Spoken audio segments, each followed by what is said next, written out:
Hello, I am Surabhi Mahana of Mechanical Engineering, going to introduce you the next chapter of Advanced Manufacturing Technology, that is Additive Manufacturing Process.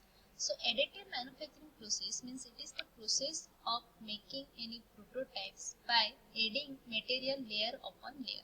So first we need to understand what is a prototype.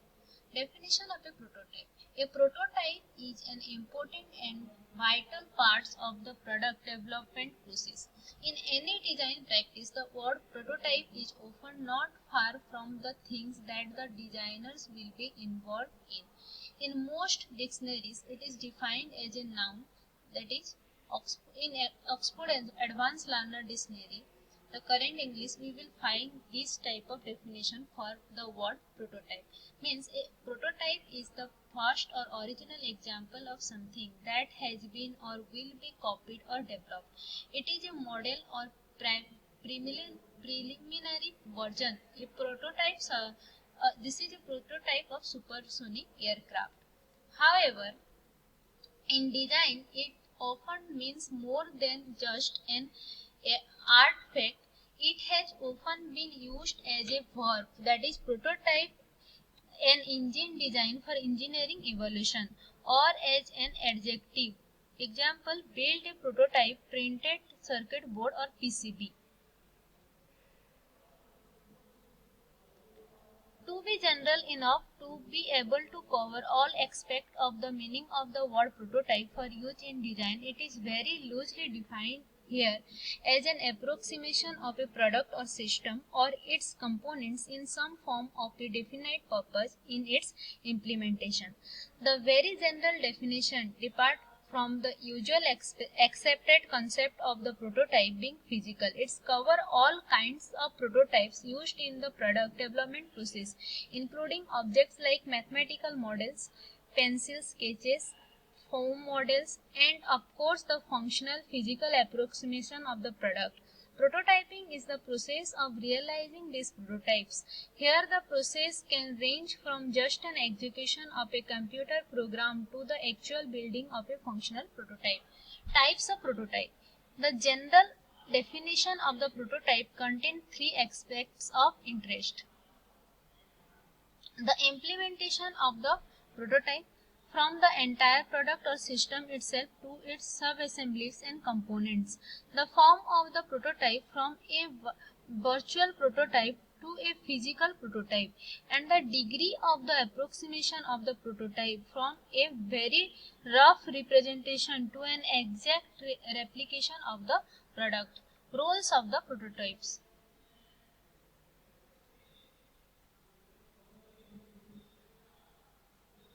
The roles that prototypes play in the product development process are described here. That is experimentation and learning, testing and proofing, communication and interaction, synthesis and integration, scheduling and markers. Advantages of rapid prototyping. Today's automated tools-less, pattern-less RP system can directly produce functional parts in small production quantities. Parts produced in this way usually have an accuracy and surface finish inferior to those made by machining.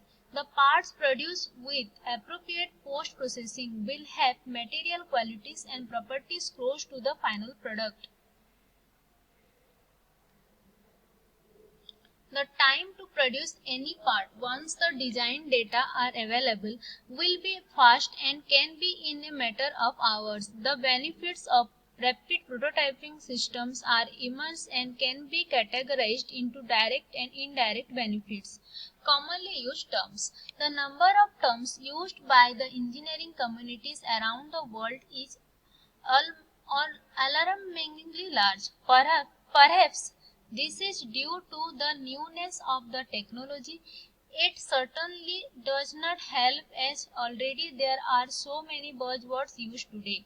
Worldwide, the most commonly used term is rapid prototyping. The term is apart as the key benefit to RP is its rapid creation of a physical model. However, prototyping is slowly growing to to include other areas.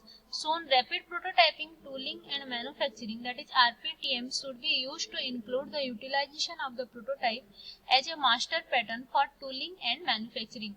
Some of the less commonly used terms include direct CAD manufacturing, desktop manufacturing and instant manufacturing.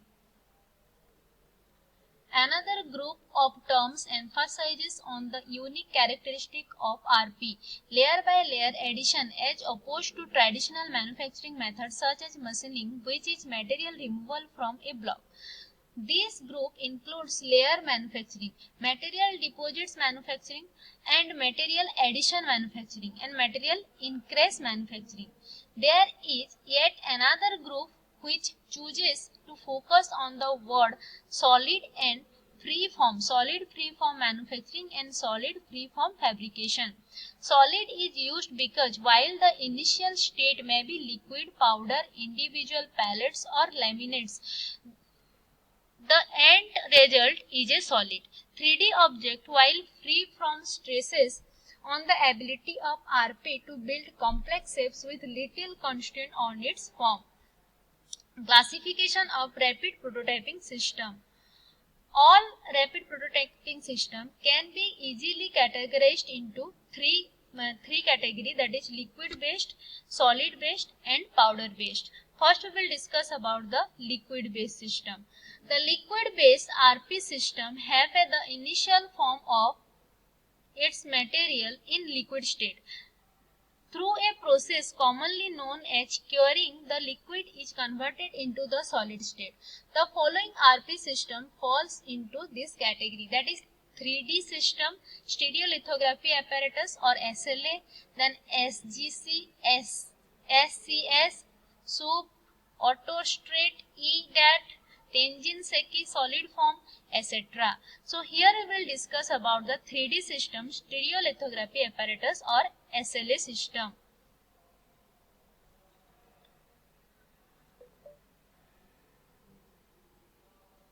So before that, we will discuss about the fundamental automated process. There are three fundamental fabrication processes. They are subtractive, additive and formative processes. Subtractive process means in the subtractive process, one starts with a single block of solid material larger than the final size of the desired object, and material is removed until the desired shape is reached. Subtractive fabrication processes include most forms of machining processes, CNC or otherwise.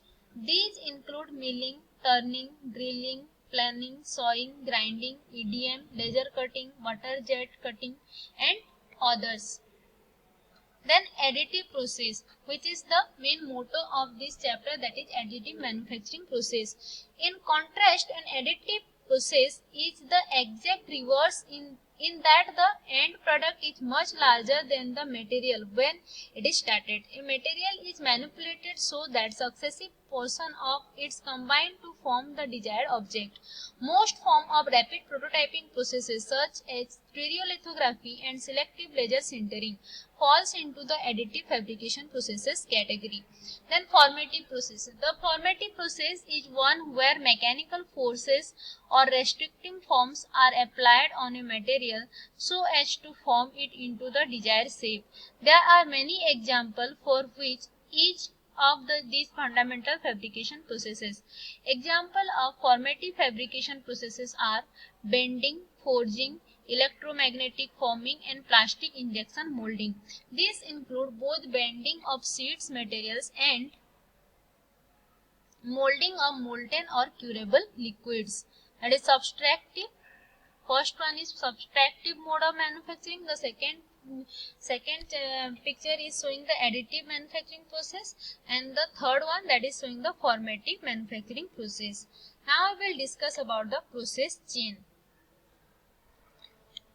All RP techniques adopt the same basic approach. So, as such as RP system generally have a similar sort of process chain. Such a generalized process chain is shown in the figure below. There are a total of 5 steps in the chain, and these are 3D modeling, data conversion and transmission, checking and preparing, building and post-processing. Depending on the quality of the model and part in step 3 and 5 respectively, the process may be iterated until a satisfactory model or part is achieved. However, like other fabrication processes, process planning is important before the rapid prototyping commences. In process planning, the steps of the rapid prototyping process chain are listed below. So this is the picture of process chain. Here we can see the first process, that is your 3D modeling, that will be done with the help of computer with 3D CAD workstation. Then that model will be transmitted to the device, that is data conversion and transmission device. We can make diskette or we can send it through mail or LAN, etc. The next one, after getting the particular design of the object, we need to checking and preparing. And this thing is also done with the help of computer of RP equipment. Then after that we will go for building, that is RP equipment with different apparatus like SLA, stereolithography apparatus, then SLS, then FDM, etc. Then after that we will go for the post processing like UV cutting, oven, ultrasonic cleaning, chemical materials and devices, etc. So we will discuss here 3D modeling. Advanced 3D CAD modeling is a general prerequisite in RP process and usually is the most time consuming part of the entire process chain. It is most important that such 3D geometric models can be shared by the entire design team for many different purposes, such as interference studies, stress analysis, FEM or finite element method analysis, detailed design and drafting, planning for manufacturing, including NC programming, etc. Then second stage is data conversion and transmission. The solid or surface model to be built is next converted into a format double the STL file format. This format originates from 3D system which pioneers the stereolithography system. The STL file format approximates the surface of the model using tiny triangles. Highly curved surfaces must employ many more triangles, which means that STL files for curved parts can be very large. Data transmission via agreed data formats such as STL or IGES may be carried out through a diskette or by mail, that is electronic mail, or LAN, local area network. Then third stage is checking and preparing. The computer term garbage in garbage out is also applicable to RP system. Many first time users are frustrated at this step to discover that their STL files are faulty. However, it is due to both the errors of CAD models and the non-robustness of the CAD STL interface. Unfortunately, today's CAD models whose quality are depend on the CAD system, human operators and post processes are still affected with a wide spectrum of problems including generation of unwanted cell punctures like holes, gaps, cracks, etc. These problems, if not rectified, it will result in the frequent failure of application downstream. So we need to go for the checking and preparing and rectifying the problems before next operation. Then the next operation is building.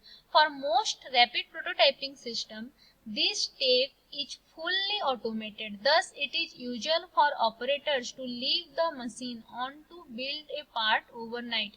The building process may be take up to several hours to build depending on the size and number of parts required. The number of identical parts that can be built is subject to the overall build size constrained by the build volume of the rapid prototyping system. Then the next process or the last process, that is post processing. The final task in the process chain is the post processing task. At this stage, generally some manual operations are necessary. As a result, the danger of damaging a part is particularly high. Therefore, the operator for this last process step has a high responsibility for the successful process realization. The necessary post-processing tasks for some major